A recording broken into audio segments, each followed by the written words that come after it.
सर्वमंगल मांगल्ये श्री सर्वार्थ साधिके शरण्ये त्र्यंबिके गौरी नारायणी नमोस्तुते। नारायणी नमोस्तुते। जय श्री कृष्ण दोस्तों, हर हर महादेव, जय माता दी। आप सभी को चैत्र नवरात्रि की हार्दिक शुभकामनाएं। माता रानी आप सभी की मनोकामना पूर्ण करे। दोस्तों, आज के इस वीडियो में हम जानेंगे चैत्र नवरात्रि की सरल और बहुत ही आसान पूजा विधि के बारे में। ये पूजा आपको 9 दिन तक नवरात्रों में हर रोज करनी है। सुबह और शाम नवरात्रि के पहले दिन माँ भगवती के प्रथम स्वरूप माँ शैलपुत्री की पूजा की जाती है और इसी के साथ कलश स्थापना यानी कि घट स्थापना की जाती है। घट स्थापना करना बहुत ही शुभ माना जाता है। घट स्थापना करने से सभी शुभ शक्तियों का वास घर में आ जाता है। अगर किसी कारण से आप घट स्थापना ना कर पाए तो आप बिना ऐसा किए भी नवरात्रि की पूजा या उपवास कर सकते हैं। पहले दिन आपको कुछ बातों का ध्यान में रखना बहुत जरूरी है। पहली बात उन लोगों के लिए जो पहली बार नवरात्रि के व्रत का प्रारंभ करने जा रहे हैं, आपको यह व्रत हर साल रखने चाहिए। आपको बीच में किसी भी नियम को नहीं बदलना चाहिए। पहली बार पहले दिन ही आपको यह संकल्प भी लेना चाहिए कि आप इस दौरान किस प्रकार का फलाहार करेंगे, क्योंकि 9 दिन तक कुछ लोग केवल फलाहार करते हैं। कुछ लोग जिनकी शारीरिक क्षमता ऐसी न होती हो वो एक समय शुद्ध सात्विक भोजन भी ग्रहण कर लेते हैं। कुछ लोग केवल मीठे का ही सेवन 9 दिन तक करते हैं, तो कुछ लोग सेंधा नमक से बना हुआ फलाहार भी करते हैं। आप क्या करना चाहते हैं, आप यह इस बात को अच्छी तरह से समझकर उसका संकल्प ले, फिर 9 दिन तक उन्हीं नियमों का पालन करना चाहिए। पहले दिन आप कलश स्थापना के अलावा यदि अखंड ज्योत 9 दिन तक जलाना चाहते हैं तो आपको अखंड ज्योत जलानी चाहिए। सुबह और शाम आप विधि विधान से माँ भगवती के जिस भी रूप की पूजा की जाती है उनको विधि विधान से पूजन करके व्रत की कथा अगर हो सके दोनों ही समय आपको पढ़नी या सुननी चाहिए।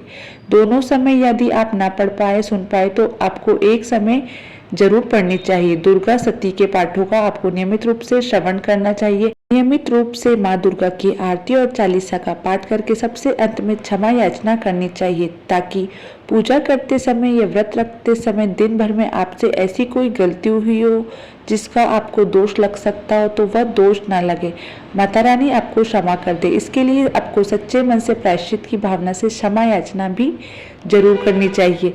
वैसे तो सभी 9 दिन में माँ भगवती के जो 9 अलग अलग रूप होते हैं उन सभी के प्रिय रंग अलग अलग होते हैं, प्रिय भोग भी अलग अलग होते हैं। अगर आप हर दिन माता रानी को प्रिय और विशेष भोग अर्पित ना कर पाए तो हर दिन आप पान, सुपारी, लौंग, इलायची या मौसमी फल या 5 मेवे, सूखे मेवे का भोग भी आप माता रानी को हर दिन अर्पित कर सकते हैं। भोग सुबह और शाम दोनों ही समय लगाना चाहिए। पूरे 9 दिन तक अगर आप बड़ा हवन ना कर पाए तो आप छोटा हवन भी अपने ही घर में आप खुद से कर सकते हैं। हवन आपको जरूर करना चाहिए। हवन पूजा के बाद सबसे अंत में किया जाता है, जिसमें आपको गाय के गोबर का एक उपला तोड़कर उसका खीरा कर ले, उसके ऊपर कपूर जलाकर उसे हवन सामग्री डाले। 11 बार या 21 बार 108 बार ओम दुर्गाय नमः मंत्र का जाप करते हुए आपको उसमें हवन सामग्री डालनी चाहिए। परिवार के सभी सदस्यों को उसमें सम्मिलित होना चाहिए। यह आप बहुत ही आसान विधि से कर सकते हैं। हम हवन के द्वारा या अग्नि के द्वारा जो भी भोग अर्पित करते हैं वह हमें आराध्य देवी देवताओं तक पहुंच जाता है और पूरे 9 दिन तक माँ भगवती इसी प्रकार से अपना भोग ग्रहण करती है। जब बात भोग लगाने की हो रही हो तो आपको एक बात का ध्यान रखना है कि आप जब भी भोग लगाए उस भोग को सारा दिन के लिए मंदिर में ना छोड़े। भोग लगाने के कुछ ही देर बाद पूजा समाप्त हो जाए तो उस भोग को, प्रसाद को या पंचमेवा हो वहां से हटा लेना चाहिए। मंदिर में बासी फूल को कभी नहीं छोड़ना चाहिए। सुबह आपने जो भी माता रानी को फूल अर्पित किए हैं वो अगले दिन पूजा करने से पहले हटा लेना चाहिए और इन सब पूजन सामग्री को, जो भी बासी मुरझाए फूल या अक्षत, उन सबको आपको इकट्ठा करके रखना चाहिए और विसर्जन के दिन इन सबको उसी दिन विसर्जन करना चाहिए। अपने आसपास जहाँ भी देवी मंदिर हो, जहाँ पर आप दर्शन करने के लिए जरूर जाए। इस तरह से आप 9 दिन तक पूजा कर सकते हैं। अब बात करते हैं विधि विधान की, तो आप हर दिन सुबह स्वच्छ होकर स्नान आदि से निवृत्त होकर मंदिर की साफ सफाई करें। मंदिर को या फिर मंदिर की मूर्तियों को, किसी भी पूजन सामग्री को कभी भी बिना स्नान के स्पर्श नहीं करना चाहिए। स्नान करने के बाद आप चौकी पर गंगा जल छिड़के। यहाँ पर आपको एक बात का ध्यान करना है कि आप जब भी नवरात्रि की पूजा करते हैं तो आपको अलग से चौकी की स्थापना करनी चाहिए।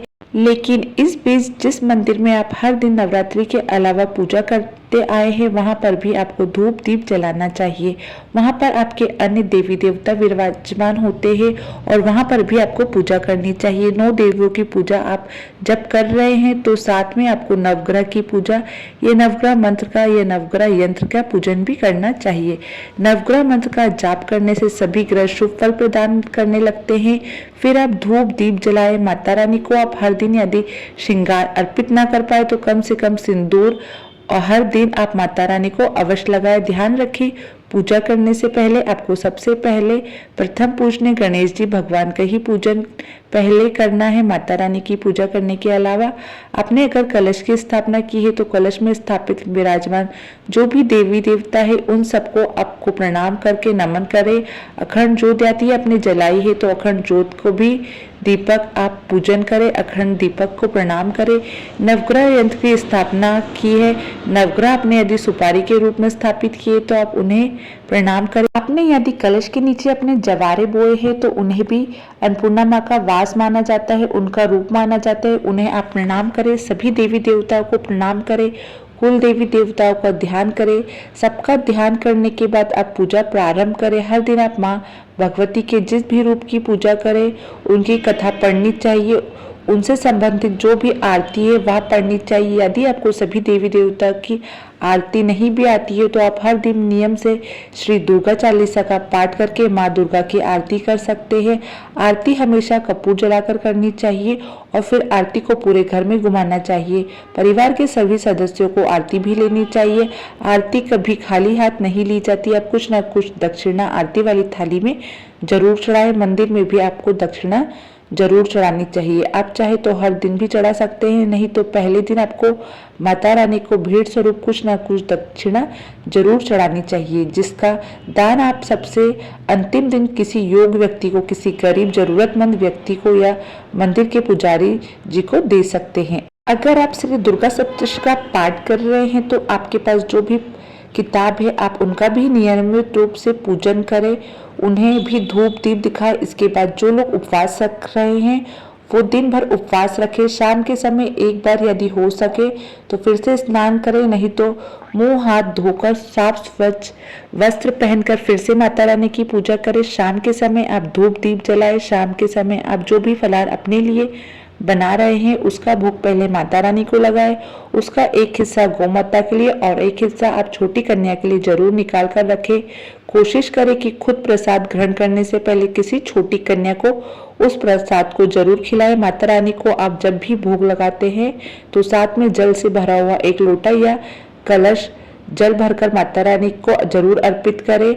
मंदिर में हमेशा एक बर्तन में जल भरा हुआ रखा रहना चाहिए। जैसे आपने पहले दिन की पूजा सुबह शाम तक उस जल को मंदिर में रखा, शाम के समय आप उस जल को विसर्जन कर सकते हैं। शाम के समय जब आप भोग लगाते हैं तो फिर से माता रानी के सामने आप जल से भरा हुआ गिलास बर्तन रखें और फिर अगले दिन उस जल को आप किसी भी पौधे या क्यारी में विसर्जित कर सकते हैं। 9 दिन तक आप एक नियम बना ले कि माता रानी के सामने बैठकर आप कुछ ना कुछ भजन जरूर गाएं और इन 9 दिन तक अगर हो सके तो हर दिन, नहीं तो उस पहले और आखिरी उपवास में अपने सामर्थ्य के अनुसार जैसे भी आपसे बन पड़े कुछ ना कुछ दान दक्षिणा या धर्म के दान पुण्य के कार्य अवश्य करें। चौकी पर स्थापित मूर्ति को या कलश हो उन्हें आप हर दिन भूल से भी अपनी जगह से इधर उधर नहीं खिसकाना चाहिए, उनकी जगह नहीं बदलनी चाहिए। आप एक बार जो मूर्ति जिस जगह पर स्थापित कर दी वो फिर विसर्जन वाले दिन ही हटानी चाहिए। उससे पहले यदि हटाया जाता है तो ऐसे करने से भी पूजा आपकी स्वीकार नहीं होती है। माँ भगवती क्रोधित हो जाती है। पूजा पाठ में आप शुद्धता जरूर रखें। घर में शुद्ध सात्विक भोजन बनाएं। इन 9 दिन तक बने बुने लहसुन प्याज के भूल से भी सेवन ना हो। व्रत करने वाले भक्तों को जहां तक हो सके अपने ही घर पर रहकर फलाहार या जल ग्रहण करना चाहिए। दूसरे के घर पर जल फलाहार आदि नहीं ग्रहण करना चाहिए। आपसे बन सके आप उतना ही करें। अगर आप 9 दिन तक उपवास नहीं रखते हैं तो आप पहले दिन का और आखिरी दिन का व्रत रख सकते हैं, या आप जिस दिन भी अपनी कुलदेवी का पूजन करते हैं उस दिन का आप व्रत रख सकते हैं। माँ भगवती के चरणों में अपना ध्यान लगाए और पूरी श्रद्धा से आप 9 दिन का व्रत रखें।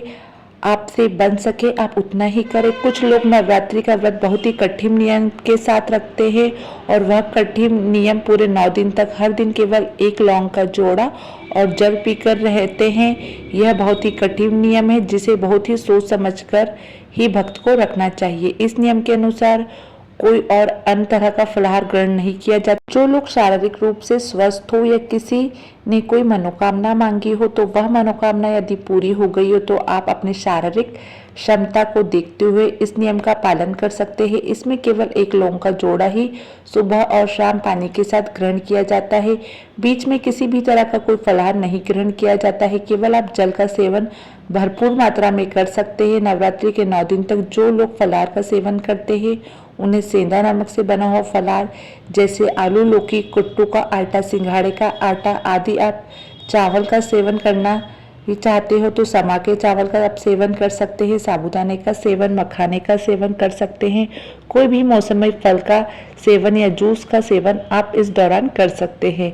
जहाँ तक हो सके पैकेट का जूस सेवन करने से बचे। बाहर का जो भी पैकेट वाला फलाहारी व्यंजन हो आप उससे सेवन करने से बचे। आप खुद ही घर पर यह सारा व्यंजन या फलाहार तैयार करके माता रानी के लिए जो भी भोग आप तैयार करते हैं वह हमेशा स्नान करने के बाद या हाथ मुंह धोकर बाद स्वच्छ वस्त्र पहनने के बाद तैयार करें। भोग सुबह और शाम दोनों समय लगे। लेकिन जो लोग छोटा हवन जिसे अग्यारी करना कहते हैं आप वह भी सुबह के समय करें तो ज़्यादा बेहतर होगा। हवन करते समय आप उसमें अग्नि जो जलाते हो उसमें 1 लौंग का जोड़ा और 1 पताशा हर दिन नियमित रूप से अर्पित करें और सबसे अंत में जल का छींटा देकर अग्नि देवता से प्रार्थना करें कि हे अग्निदेव, हमारे द्वारा अर्पित किया गया यह भोग आप माँ भगवती सहित स्वीकार करें।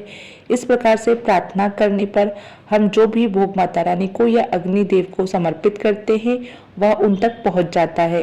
तो आपको यह सरल पूजा विधि पसंद आई तो वीडियो को लाइक और चैनल को सब्सक्राइब करना ना भूलें।